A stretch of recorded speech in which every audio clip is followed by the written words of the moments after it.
अभी तो पहला इस्तीफा है, अभी तो उस गन्ने के जूस वाले का भी इस्तीफा होएगा। धर्मेंद्र प्रधान का इस्तीफा जो है मुद्दे को ख़त्म नहीं करता है, मुद्दे को शांत ज़रूर करता है, बट इसके बाद अगला इस्तीफा किसका होना चाहिए? तो आज हुआ ना, वो बहुत पहले होना चाहिए था जी, सो दैट की काफ़ी चीज़ें बच सकती थी। ये सरकार ने 14 साल में कुछ बनाया या ना बनाया, भ्रष्टाचार का एक पहाड़ बनाया था, उस पहाड़ को युवाओं ने तोड़ा है।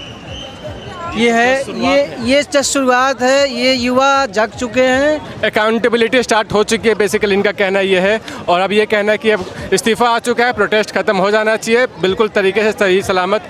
आज हमारा जो एजेंडा था वो सॉल्व हो चुका है। इस मुकाम पर पहुंचने में बहुत सारे लोगों ने अपनी जान की बाजी लगाई, चोटें खाएं, सिर फटा, बहुत सारे लोग अपनी कुर्बानी भी दी, तो उनका जो शहादत है बेकार नहीं गया। आज वो सब कुछ सफल हुआ और हम लोग की जो जीत हुई है ये जस्ट एक शुरुआत है। हम इसके लिए बहुत ज़्यादा खुश नहीं है कि यही सब खत्म हो गया, ये शुरुआत है। मेलोडी खाओ।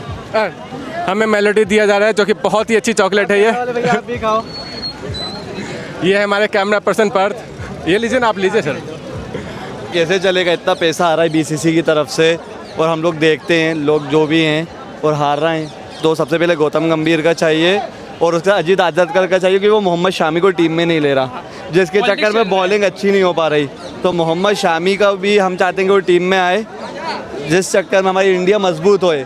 क्योंकि क्या है, अगर हम हर छोटे मुद्दे पे नहीं बोलेंगे क्रिकेट से लेके पॉलिटिक्स में, तो कैसे चलेगा? इस चक्कर में हम ये मत सोचना एज अ मीम या एज अ फन पैंग के लिए नहीं बोल रहा है। इंडिया टीम को जो इतना पैसा मिलता है वो ना हॉकी को मिलता है ना किसी और स्पोर्ट्स को मिलता है। तो आप मुझे ये बताओ, जब सिर्फ 6 लाख की एक कंट्री फुटबॉल का फीफा खेल सकती है तो हमारी इंडिया टीम क्यों नहीं खेल सकती? क्योंकि उसको पैसे ही नहीं मिलते।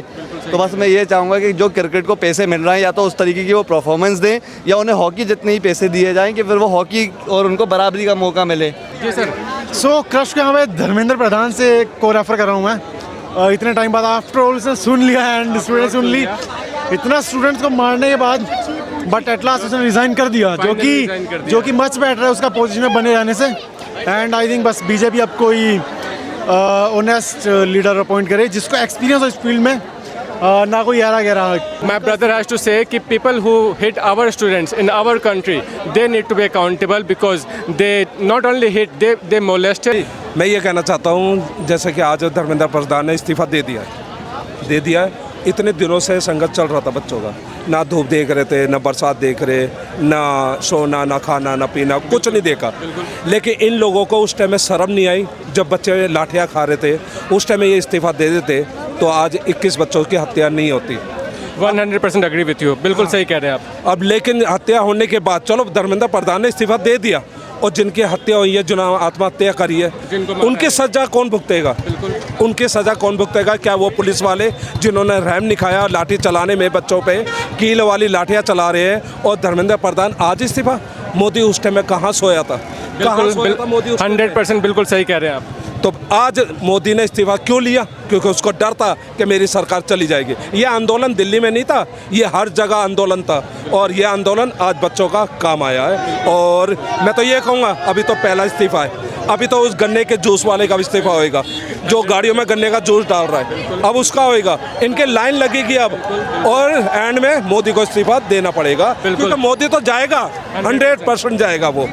यहाँ पर एक्चुअली क्योंकि ये बच्चों ने, स्टूडेंटों ने, युवाओं ने, अपनी ये यूथ ने अपनी जो ये जीत हासिल की है, ये सच में बड़ी ईमानदारी से और अपनी हक की लड़ाई ली है। क्यों? इनके ऊपर बहुत दबाव और टॉर्चर था, पर इन्होंने हार नहीं मानी। इन्होंने जितने दिन भी यहाँ पे आंदोलन किया रहे, जितने भी दिन, हम ये नहीं बोल सकते कि इन्होंने यहाँ पे गंदा भी किया, इन्होंने यहाँ पे साफ सफाई भी रखी, अपने भारत को नाम भी बना के रखा, और इस जीत को हासिल भी किया है। और पूरे ये भारत में नहीं, पूरी कंट्री में ये बात पता लग गई है कि हमारा भारत महान है। उन्होंने रेजिग्नेशन लिया और फिर वो बोलते हैं कि ये लोग जो है वहाँ पे जाके हुडंग कर रहे हैं। लाखों की संख्या में जब इकट्ठे होंगे तो 2-4 जो लोग ऐसे होंगे ही, बट आप उसको परसेप्शन क्या लगा लेते हो कि सारे वहाँ पे पैसे लेके गए हैं, दंगाई हैं, ये है।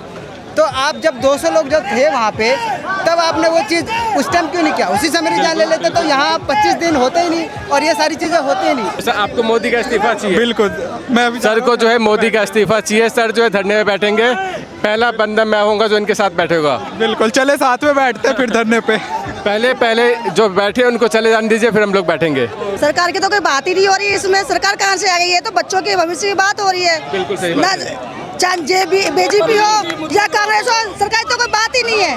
सरकार की बात कहाँ से आ गई इसमें? बिल्कुल सही कह रहे जो हैं। बच्चों को मर्डर कराए पुलिस वालों ने, गलत कराए। बच्चों को नहीं मारना चाहिए था। तुम्हारे ही बच्चे, पुलिस वालों को ही बच्चे हैं। ये गलत तो गलती कराए ना ये। तो मैम का कहना है कि हमारे देश के बच्चों को हमारे पुलिस ने क्यों मारा है, सरकार की तो बात ही नहीं है यहाँ पे। बात सिर्फ इतनी है कि हमारे देश के बच्चों को हमारे देश की पुलिस ने क्यों मारा है। क्रिकेट से। तो आपको गौतम गंभीर का इस्तीफा क्यों चाहिए? भैया उसने पॉलिटिक्स लगा रखा है गेम के अंदर भी, एक तरीके से देखा जाए तो। बिल्कुल सही कह रहे हैं, बिल्कुल सही। ना भैया भुवनेश्वर कुमार है, ना शमी है, ना सिराज है। हमारी पूरी T20 प्लेइंग लेवल पूरी हार चुके हैं हम लोग वहाँ से। कल हम लोग जीते इसलिए लिए हैं कि गौतम गंभीर टीम में था नहीं, इसलिए हम लोग जीते वहाँ पे क्रिकेट में।